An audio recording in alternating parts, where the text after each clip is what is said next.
Hello दोस्तों, welcome back to another video from Winner Science Classes. In last lecture, we are also discuss about the structure of male gametophyte यानी pollen grain के बारे में हमने पढ़ा था. और आज हम पढ़ने वाले हैं स्ट्रक्चर ऑफ फीमेल गैमेटोफाइट्स यानी स्ट्रक्चर ऑफ कार्पेल यानी गाइनोशियम के बारे में आज पढ़ेंगे. Sorry for the late video. Actually बहुत सारा वर्कलोड था. जब भी कोरोना का टाइम पीरियड चल रहा है फिर भी बहुत सारा वर्क का लोड है. इस वजह से हर रोज़ वीडियो नहीं डाल पा रहा हूँ. लेकिन मैं आपसे एक वादा करूँगा कि हर रोज़ एक नया वीडियो में डालूँगा आज के बाद. ज़्यादा बातें नहीं करते. और अगर आप हमारे चैनल को सब्सक्राइब करेंगे तो हमें बहुत ही अच्छा लगेगा. तो प्लीज़ सब्सक्राइब आवर चैनल और keep continue. In last lecture we also discuss about the stamen. Last lecture में हमने स्टेमन के बारे में पढ़ा था कि स्टेमन क्या है.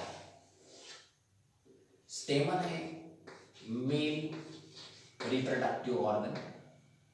और मेल रिप्रोडक्टिव ऑर्गन को हम कलेक्टिवली कहते हैं, collectively called as male reproductive organ, collectively called as a androecium.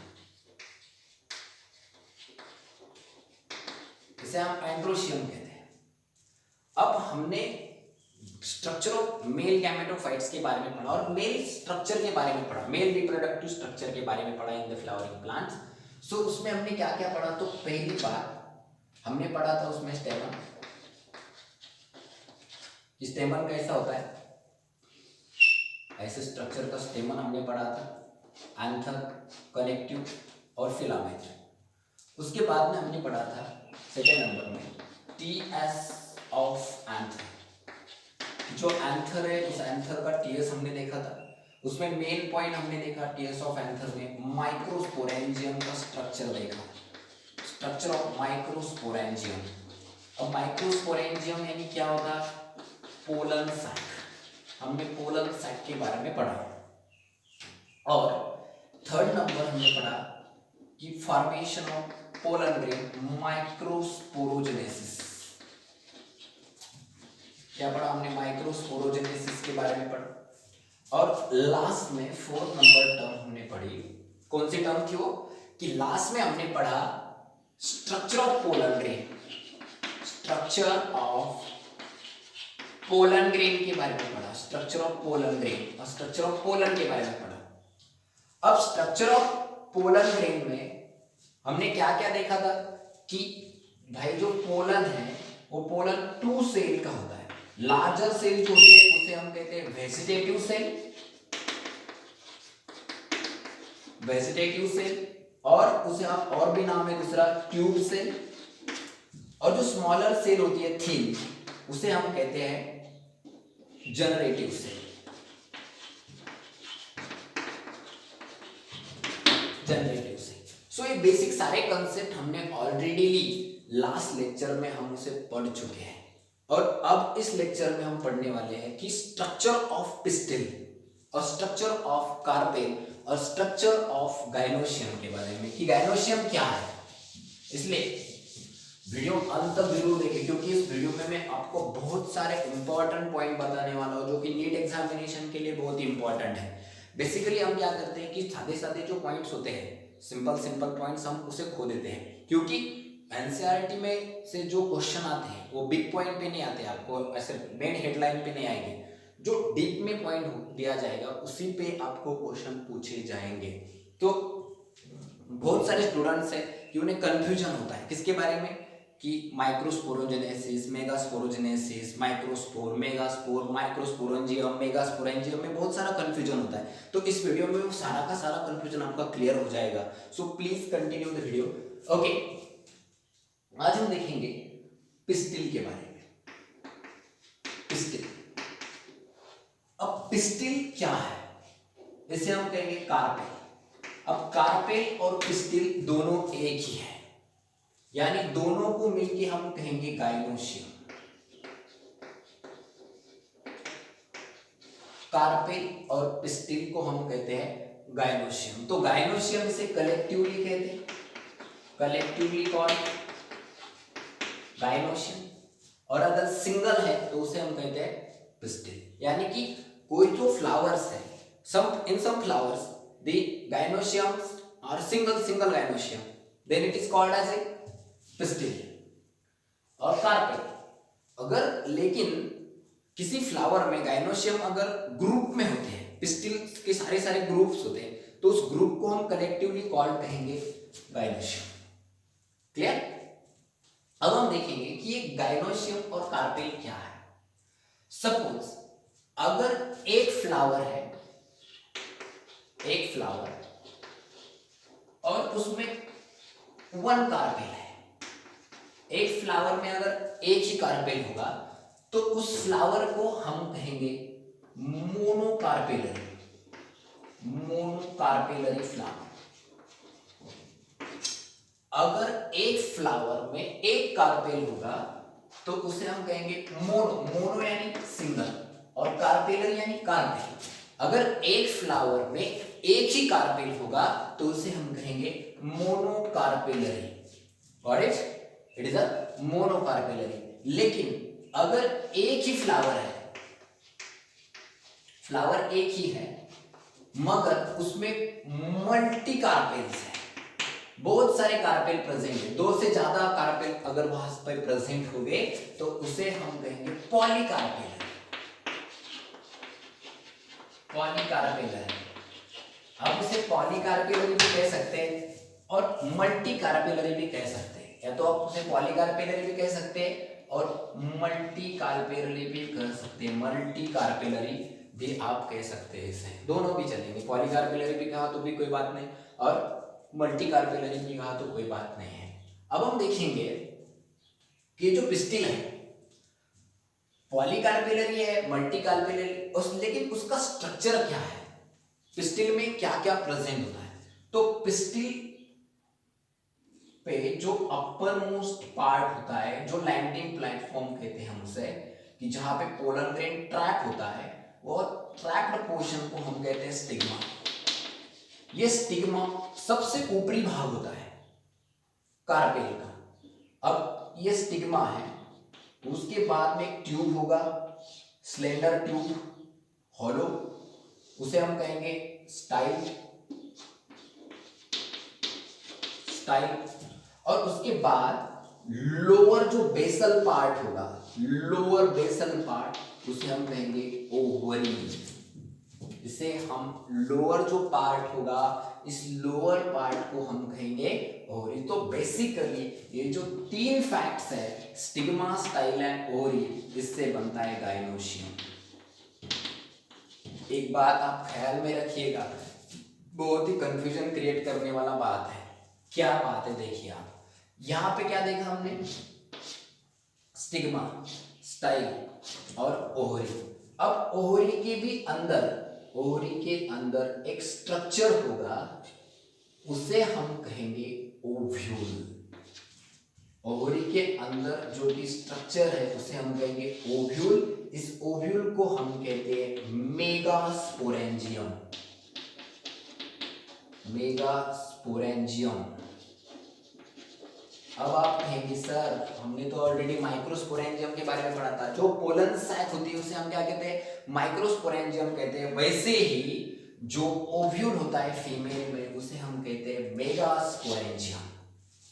अब इस मेगास्पोरेंजियम के अंदर यहाँ पे होते हैं female gametophyte, female gametophyte,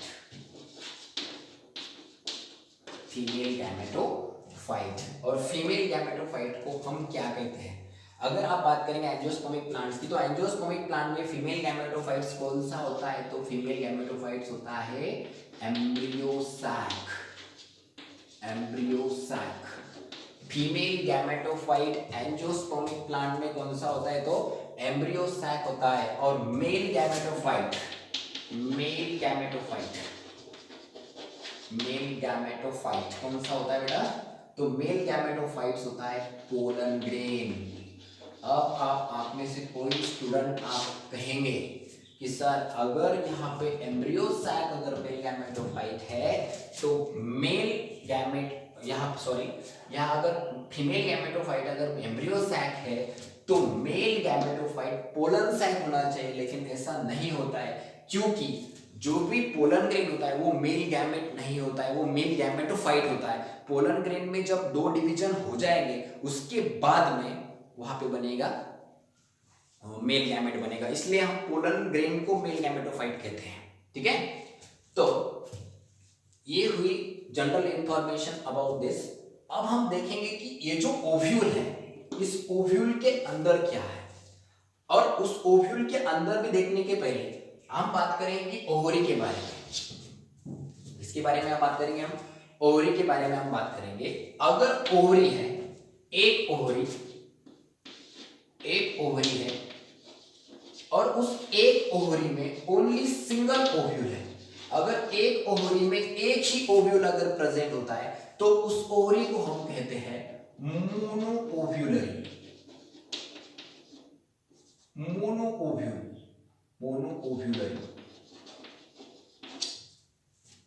okay, और अगर मल्टी है, ज्यादा ओव्यूल है, मेनी ओव्यूल, अगर एक ओवरी में एक ओव्यूल है तो उसे हम कहते हैं मोनोओव्यूलरी ओवरी, और अगर बहुत सारे ओव्यूल एक ही ओवरी के अंदर अगर होंगे तो उसे हम कहेंगे पॉलीओव्यूलरी। अब ये हुई बात, लेकिन बहुत ही इंपॉर्टेंट है, यहाँ पे क्वेश्चन पूछे जाएंगे आपको कि इसका एग्जाम्पल क्या है। तो मोनोओव्यूलरी का एग्जाम्पल आता है वीट, उसके बाद में आता है पैडी, उसके बाद में mango.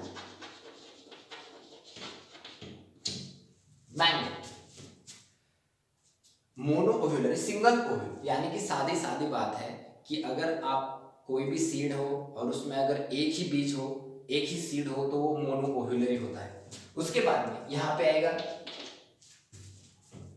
Tomato, brinjal, lady finger, बहुत सारे एग्जांपल है कि जिसमें एक से ज्यादा ओव्यूल प्रेजेंट होते हैं, इसलिए उसमें ज्यादा सीड्स दिखाई देते हैं। और जो भी प्लांट उसमें ज्यादा सीड हो वो मल्टी ओव्यूलरी होता है, क्योंकि उसमें ज्यादा ओव्यूल प्रेजेंट होते हैं, ज्यादा सीड बनते हैं उसमें। ठीक है, तो ये बात है यहाँ पे। ओके, अब हम देखेंगे कि ये जो स्ट्रक्चर है ओव्यूल का, पहली बात आप फिर से ध्यान में रखिएगा एक बात कि हमने क्या क्या देखा अब तक, क्योंकि बहुत ही इंपॉर्टेंट टॉपिक है। अगर आप इसमें से कोई भी मिस कर दोगे ना तो बहुत सारा मिस हो जाएगा आपका। पहली बात, हम गायनोस्टियम के बारे में पढ़ रहे हैं, यानी फीमेल ऑर्गन के बारे में पढ़ रहे हैं। ठीक है, गायनोस्टियम जो ग्रुप में होता है उसे हम सिंगल में कहते हैं तो पिस्टिल कहते हैं, कार्पेल कहते हैं। अब हमने क्या कहा, एक फ्लावर है उसमें अगर एक कार्पेल है तो उसे हम कहते हैं मोनोकार्पेलरी, और अगर एक फ्लावर है उसमें अगर बहुत सारे कार्पेल है, बहुत सारे फीमेल सेक्स ऑर्गन्स है, वो बहुत सारे स्टिग्मा, स्टाइलम, ओवरी अगर उसमें प्रेजेंट है तो उसे हम कहते हैं पॉलीकार्पेलरी। लेकिन पॉलीकार्पेलरी में दो कंसेप्ट आते हैं, एक आता है सिंकार्पेलरी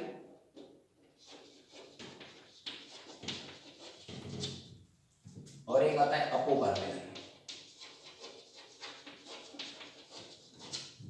अगर ये जो कार्पेल है सारे के सारे एक दूसरे से फ्यूज्ड है, बहुत सारे कार्पेल एक दूसरे से अगर फ्यूज है तो उसे हम कहते हैं सिंकार्पेलरी। मगर किसी भी फ्लावर में अगर ये कार्पेल अगर एक दूसरे से अलग हो, अगर फ्यूज हो तो उसे हम कहेंगे सिंकार्पेलरी। लेकिन अगर वो वहां से अलग हो, एक दूसरे से बहुत अलग हो, जुदा हो, एक दूसरे से जुदा हो, ब्रेक ऑफ हुआ हो उनका एक दूसरे से, तो उसे हम, ब्रेक ऑफ वाली भाषा आप अच्छे तरीके से समझेंगे इसलिए कहा, अगर उसका ब्रेक ऑफ हुआ हो एक दूसरे से तो उसे हम कहेंगे अपो, यानी फ्री फ्रॉम ईच अदर, एक दूसरे से अलग अलग हो जाएंगे वो, तो उसे हम कहेंगे अपोकार्पेलरी। ओके, ये हुआ general information about the pistil. अब हम देखेंगे स्ट्रक्चर ऑफ अ ओव्यूल के बारे में। स्ट्रक्चर ऑफ ओव्यूल के बारे में आप पढ़ेंगे। ओव्यूल के स्ट्रक्चर के बारे में उसे हम कहेंगे मेगास्पोरेंजियम। तो बेसिकली मेगास्पोरेंजियम पढ़ने से पहले हमने ऑलरेडी देखा क्या है वो देख लेंगे एक बार कि ये जो है स्टिग्मा, स्टाइल और ओहरी। ओहरी की जो इनर वॉल होगी, अंदर वाली वॉल, उस इनर वॉल को हम कहेंगे प्लासेंटा, उसे हम प्लासेंटा कहेंगे। अब ये जो प्लासेंटा होता है इससे ओव्यूल अटैच होता है इनर साइड, ये ओव्यूल है, ओव्यूल। और ये जो ओव्यूल की जो स्टॉक होती है, उसे स्टॉक होती है ओव्यूल को, उस स्टॉक प्लासेंटा से जुड़ी होती है, वो नरिशमेंट एब्जॉर्ब करती है प्लासेंटा से। सो हम डिटेल स्ट्रक्चर के बारे में पढ़ेंगे ओव्यूल के कि कैसा होता है। आप भी निकाल लीजिएगा, बहुत ही इंपॉर्टेंट है, आपके स्टेट बोर्ड में भी पूछे जा सकती है इसे। डायग्राम आप भी निकाल लीजिए, डायग्राम आप मेरे साथ निकाला तो बहुत ही अच्छा है। बहुत सारे लड़के कंफ्यूज हो जाते हैं डायग्राम निकालने में, इस वजह से आप डायग्राम अच्छे तरीके से निकाल लीजिए।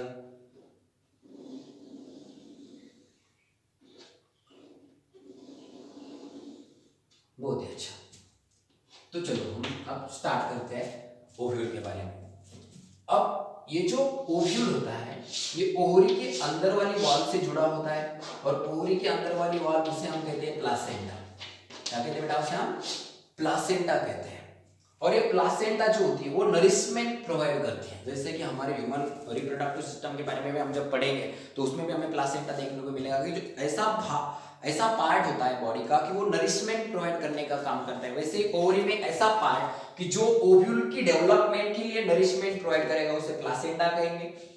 अब ओव्यूल की स्टडी करते समय जब हम ओव्यूल के बारे में पढ़ते हैं, ओव्यूल के बारे में पढ़ते हैं तो ओव्यूल के बारे में पढ़ते समय दो पार्ट हम पढ़ेंगे। एक होता है stock of ovule, stock of ovule, ovule, और दूसरा होता है body of ovule, body of ovule. अब स्टॉक ऑफ ओव्यूल यहां से नीचे वाला जो पार्ट है यहां तक का, इसे हम कहते हैं स्टॉक ऑफ द ओव्यूल, और stalk of ovule is called as a funicle, उसे हम कहेंगे फ्यूनिकल कहेंगे। जो ओव्यूल की स्टॉक होती है उस स्टॉक को हम कहेंगे फ्यूनिकल, और जो अपर मोस्ट पार्ट होता है यहां तक ये सारा पार्ट उसे हम कहेंगे बॉडी। ये होगी बॉडी, ओव्यूल की पूरी बॉडी होगी। अब एक बात आप ख्याल में रखिएगा कि ये जो फ्यूनिकल है ये फ्यूनिकल होल्ड करके रखता है ओव्यूल की बॉडी को। ये सारा का सारा फ्यूनिकल जो है ये फ्यूनिकल इस बॉडी को होल्ड करके रखता है, राइज करके रखता है अपवर्ड डायरेक्शन में, इसलिए उससे सपोर्टिव में यहाँ पे एक फाइब्रस बैंड होगा, और वो जो फाइब्रस बैंड प्रेजेंट होगा फ्यूनिकल के अंदर उसे हम कहेंगे रफे, उसे रफे कहेंगे, फाइब्रस बैंड। ये हुई बात। ये अपर का पार्ट उसे बॉडी कहेंगे, लोअर का पार्ट उसे फ्यूनिकल कहेंगे, स्टॉक ऑफ ओव्यूल। लेकिन बॉडी ऑफ ओव्यूल और फ्यूनिकल दोनों को जोड़ने वाला जो भाग होगा उस पॉइंट को हम कहेंगे हाइलम, जो कि दोनों को जोड़ने का काम करता है, फ्यूनिकल भी और बॉडी ऑफ ओव्यूल दोनों को जोड़ने का काम करने जो काम करता है उसे हम कहते हैं हाइलम कहते हैं। अब उसके ऊपर का क्वेश्चन आएगा कि जो ओव्यूल की बॉडी होती है वो कवर्ड होती है इंटीग्यूमेंट से। दो इंटीग्यूमेंट्स होते हैं, इंटीग्यूमेंट। ओव्यूल की जो बॉडी होगी वो बॉडी कवर होगी इंटीग्यूमेंट से। दो इंटीग्यूमेंट्स इसमें प्रेजेंट होंगे, एक आउटर इंटीग्यूमेंट्स होगा, ये रफ कर देता हूं मैं यहां पे। अब इंटीग्यूमेंट दो होंगे, एक आउटर होगा बाहर वाला, और एक इनर इंटीग्यूमेंट होगा, इनर इंटीग्यूमेंट। लेकिन एक बात आप ख्याल में रखिएगा कि इन सम प्लांट, इन सम एंजियोस्पर्मिक प्लांट, कुछ जो एंजियोस्पर्मिक प्लांट है उसमें सिर्फ सिंगल इंटीग्यूमेंट प्रेजेंट होता है, सिंगल इंटीग्यूमेंट। अगर किसी भी एंजियोस्पर्मिक प्लांट में अगर ओव्यूल कवर्ड सिंगल इंटीग्यूमेंट से अगर हो तो उसे हम कहते हैं यूनिटेग्मिक ओव्यूल, उसे हम कहते हैं यूनिटेग्मिक ओव्यूल कहते हैं। और अगर दो इंटीग्यूमेंट्स हो, दो इंटीग्यूमेंट्स हो तो उसे हम कहते हैं बायटेग्मिक ओव्यूल कहते हैं, बायटेग्मिक ओव्यूल। ये बात ख्याल में रखिएगा, यूनिटेग्मिक ओव्यूल है, बायोटिपिक ओव्यूल के बारे में। सो आउटर इंटीग्यूमेंट्स है, इंटर इंटीग्यूमेंट, टेस्टा एंड टेगमा ऐसे इंटीग्यूमेंट्स में प्रेजेंट होते हैं। सो ये हो गए इंटीग्यूमेंट्स के बारे में। अब इनर जो साइड है, वहां इनर साइड में एक बहुत ही बड़ा ये जो पार्ट दिखाई दे रहा है आपको, स्पेशल टाइप के सेल से बना होगा, पैरेन्काइमाटस सेल से बना होगा ये, और नरिशमेंट होगी इसमें, ज्यादा से ज्यादा न्यूट्रिटिव टिश्यू होगा, इसे हम कहेंगे न्यूसेलस। न्यूक्लियस नहीं, क्या कहेंगे बेटा उसे? न्यूसेलस कहेंगे। Nutritive tissue which made up nutritive tissue consisting of parenchymatous cell, इसमें कौन से सेल होंगे बेटा? पैरेन्काइमाटस सेल प्रेजेंट होगी, उसे हम कहेंगे न्यूसेलस। और न्यूसेलस के अंदर बहुत ही मॉडिफाइड यहां पे होगा फीमेल गैमेटोफाइट, जिसमें 7 सेल एंड 8 न्यूक्लिएटेड स्ट्रक्चर होगा, उसे हम कहेंगे, ये जो है इसे हम कहेंगे एम्ब्रियो सैक। सो ये हो गई हमारी एम्ब्रियो सैक। अब बहुत ही इंपॉर्टेंट पॉइंट के बारे में हम पढ़ने वाले हैं। ये जो एम्ब्रियो सैक है, ये एम्ब्रियो सैक कैरी करती है फीमेल गैमेट्स के लिए। अब एम्ब्रियो सैक को हम डिटेल में पढ़ेंगे यहाँ पे। अब हम उस पे एम्ब्रियो सैक पे जूम करेंगे। और एम्ब्रियो सैक में 7 सेल होती है, 1 सेल, 2, यहाँ पे 3 सेल हो गई, यहाँ 1, 2, 3, और बीच में एक ही सेल होगी, लेकिन उसमें 2 न्यूक्लियस हो गए। इसलिए मैंने कहा कि 7 सेल है और 8 न्यूक्लियस। जो अबव साइड की जो सेल होगी उसे कहते हैं हम एंटीपोडल सेल। Antipodal cell. जो सेंटर वाली इसे हम कहते हैं सेकेंडरी न्यूक्लियस। अब इसे न्यूक्लियस कहेंगे, सेकेंडरी न्यूक्लियस। और ये जो लोअर मोस्ट 3 सेल है, तीनों के तीनों सेल, इसे हम कहेंगे एग apparatus।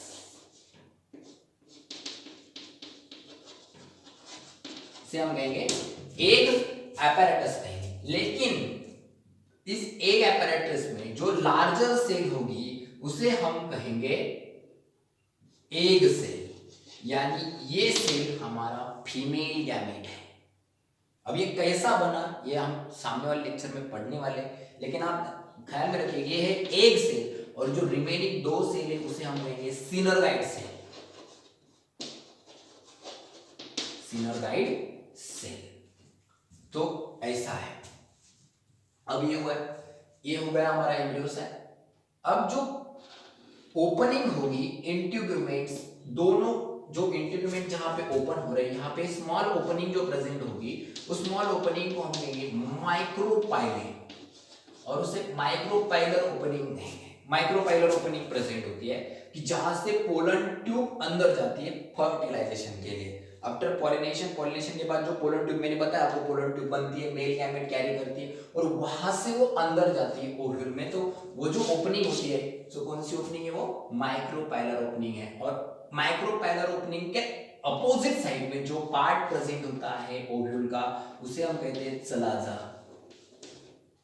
चलाजा पार्ट कहते हैं हम उसे। ओके, सो ये हुआ हमारा स्ट्रक्चर ऑफ एनाट्रोपस ओव्यूल। मैंने आपको बताया था पहले भी कि हम एनाट्रोपस ओव्यूल के बारे में भी पढ़ेंगे। तो एनाट्रोपस ओव्यूल क्या होता है और ऑर्थोट्रोपस, अगर माइक्रोपाइलर ओपनिंग और चलाजल ओपनिंग फ्यूनिकल के एक सीरियल में हो तो उसे हम कहेंगे एनाट्रोपस ओव्यूल। लेकिन अगर माइक्रोपाइलर ओपनिंग ऐसी उल्टी हो, यहाँ पे माइक्रोपाइलर ओपनिंग अबव साइड में हो, ये सारे के सारे एक सिंगल लाइन में अगर आ जाएगी, फ्यूनिकल, चलाजा एंड और माइक्रोपाइलर एंड, तो उसे हम कहते हैं ऑर्थोट्रोपस ओव्यूल। लेकिन अगर चलाजा, फ्यूनिकल ये सारे पैरेलल मैनर में अगर हो तो उसे हम कहते हैं एनाट्रोपस ओव्यूल कहते हैं। सो ऐसी बात है। मुझे ऐसा लगता है कि आपको मेरा लेक्चर पसंद आता होगा। थोड़ा बहुत अगर यहाँ पे मोस्टली मैं मराठी मीडियम में पढ़ा हुआ आज तक, इसलिए हिंदी में थोड़ा बहुत प्रॉब्लम आता है, तो एडजस्ट कर लीजिए आप। लेकिन इसमें कोई भी प्रॉब्लम नहीं आएगा आपको। मैं आपको बहुत ही मराठीमध्ये म्हणतो त्याला आश्वासन देतो तुम्हाला, समजदार मराठी चांगल्या पद्धतीने समजेल. मॅक्सिमम जण आपले मराठीमधलेच हा व्हिडिओ पाहणार आहे त्याच्यामुळे. ओके, सो आप सिर्फ स्टडी कीजिए हार्डली. अगर आपको कोई डाउट हो तो मुझे कॉल कीजिए. ये नंबर लिख लीजिए आप 7709524095. अगर कुछ भी डाउट अगर आपको हो तो मुझे प्लीज़ कॉल करिए. अगर कुछ इम्प्रूवमेंट अगर होनी हो मेरे टीचिंग में, आपको अगर इम्प्रूवमेंट चाहिए कुछ, तो मुझे प्लीज़ कॉल करें. बताइए कि सर आप ऐसा पढ़ाया करो, वैसा पढ़ाया करो, तो मैं आपकी सुनूंगा और इम्प्रूवमेंट करके बहुत अच्छे से अच्छे वीडियो लेक्चर आपके लिए लाऊंगा. सो सारे के सारे जो छात्र हैं उनको मेरी दरख्वास्त है, please stay at the home. Corona से हमें लड़ना है, तो प्लीज़ सपोर्ट और पीएम मोदी को ही सपोर्ट करो, क्योंकि अगर हम घर में रहेंगे तो हमारा देश बचेगा, नहीं तो बहुत बुरा हाल होने वाला है. अगर आप इटली के बारे में देखेंगे तो बहुत बुरा हाल हुआ वहाँ पे भी. हमारे यहाँ पे ज़्यादा जो सिस्टम है ज़्यादा स्ट्रॉन्ग सिस्टम नहीं है, फिर भी हमने बहुत सारा उस पर कंट्रोल लाया है अभी. सो प्लीज़ घर में रहिए, वीडियो लेक्चर देखिए, क्लास अटेंड करें, अच्छी तरीके से वीडियो क्लास अटेंड करिए और प्रिपरेशन करें. उज्जवल भविष्य हमें बनाना है हमारा. तो please stay at the home and fight against corona.